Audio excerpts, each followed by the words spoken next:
Corrie Ten Boom. There's a picture of her. There's a movie made of her story and a book. So there's a video, the trailer, and the movie. You guys watch. For 100 years, the Tenfold family had lived and worked in this house. It was indeed a happy place.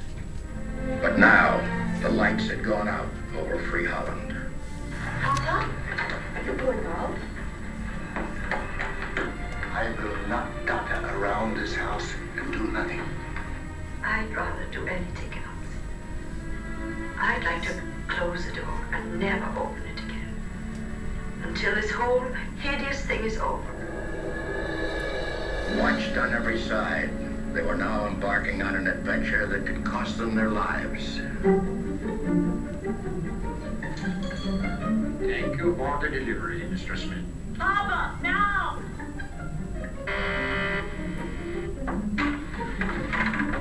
Done? How long? 47 seconds. You better not send us anyone wider than me. It was 1944 when the Gestapo came.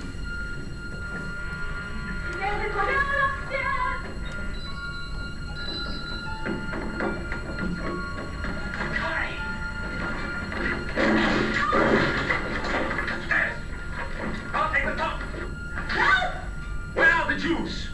What Jews? The Hiding Place is a film you'll never forget.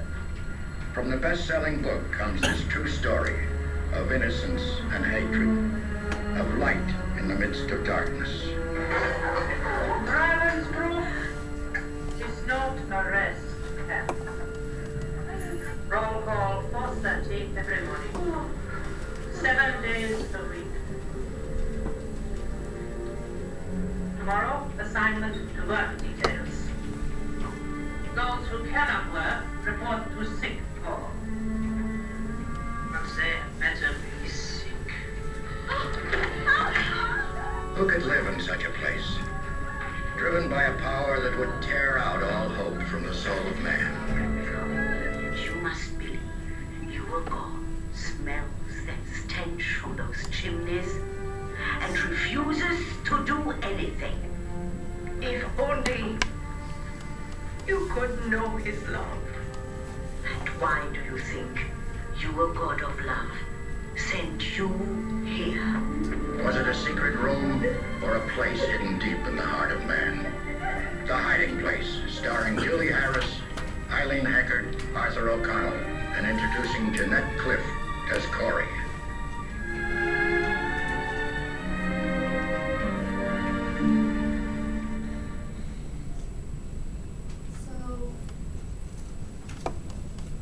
So first, in the speech, we'll go along with Corrie Ten Boom's journey, and we'll see her mature as a Christian. I'll talk about her life before she was sent to the concentration camp, the life during, and what she did after when she was set free.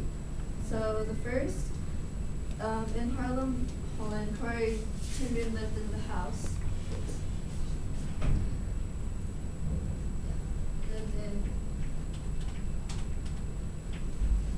That's her house, and she became the ringleader of the BG group, and her house was known as the Hiding Place, where she helped save 800 Jews to freedom.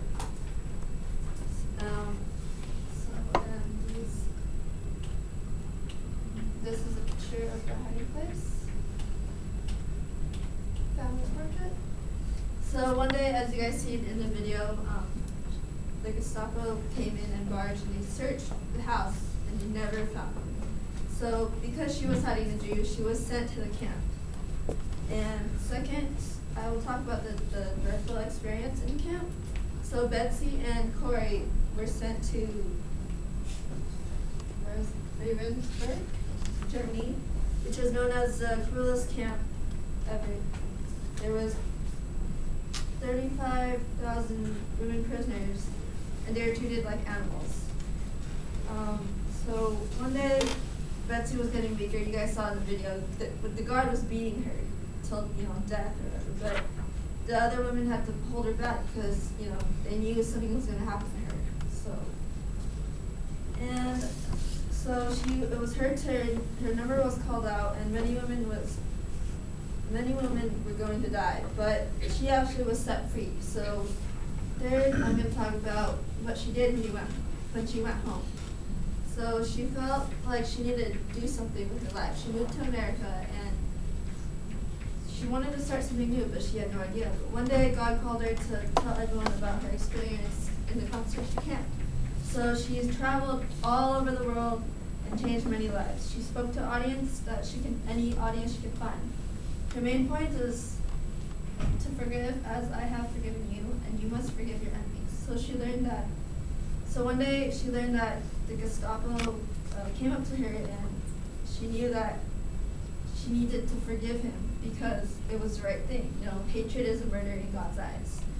And then after another speech, a German man came up to her and said that he was one of the guards when Cora was a prisoner at the camp. She recognized him after he said that, and he was the guard that beat Betsy up. And he became a Christian, and he asked her to forgive her. And she knew that she had to, so she did.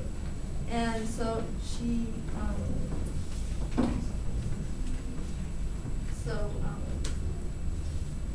now that we learned about Corrie ten Boom's life, we know that forgiveness was a stepping stone for Corrie ten Boom. Today we learned about ten Boom's life before, during, and after drug experience. So think about these questions. Would you give your life up for anyone? Is it possible to live together, love together, and sacrifice your life for one another? If it's your point of death, or are you gonna lay down your life for a friend or a stranger? And is it possible to forgive your enemies and love your enemies?